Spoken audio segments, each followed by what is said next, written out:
Google is launching balloons into near space to provide internet access to buildings below on the ground. About 30 of the superpressure balloons are being launched from New Zealand, from where they will drift around the world on a controlled path. Attached equipment will offer 3G-like speeds to 50 testers in the country. Access will be intermittent, but in time the firm hopes to build a big enough fleet to offer reliable links to people living in remote areas. It says that balloons could one day be diverted to disaster-hit areas to aid rescue efforts in situations where ground communication equipment has been damaged.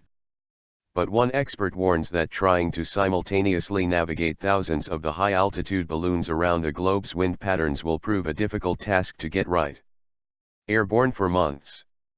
Google calls the effort Project Loon and acknowledges it is highly experimental at this stage.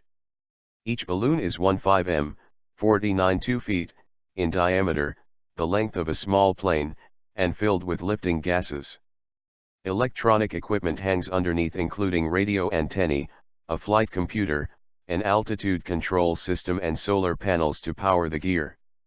Google aims to fly the balloons in the stratosphere, 20 kilometers, 12 miles, or more above the ground, which is about double the altitude used by commercial aircraft and above controlled airspace.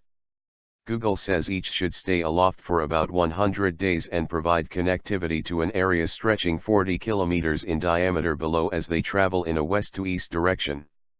The firm says the concept could offer a way to connect the two-thirds of the world's population which does not have affordable net connections.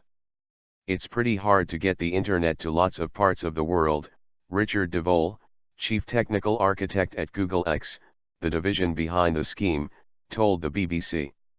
Just because in principle you could take a satellite phone to sub-Saharan Africa and get a connection there, it doesn't mean the people have a cost-effective way of getting online. The idea behind Loon was that it might be easier to tie the world together by using what it has in common, the skies, than the process of laying fiber and trying to put up cell phone infrastructure. A group of about 50 testers based in Christchurch and Canterbury, New Zealand, have had special antennae fitted to their properties to receive the balloon signals.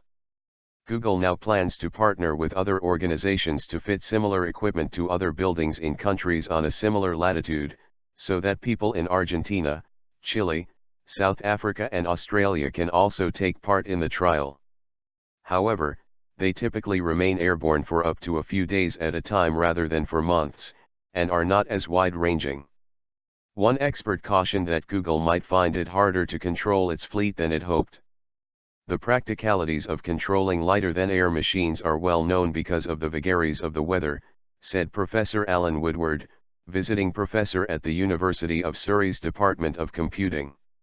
It's going to take a lot of effort to make these things wander in an autonomous way, and I think it may take them a little longer to get right than they might believe.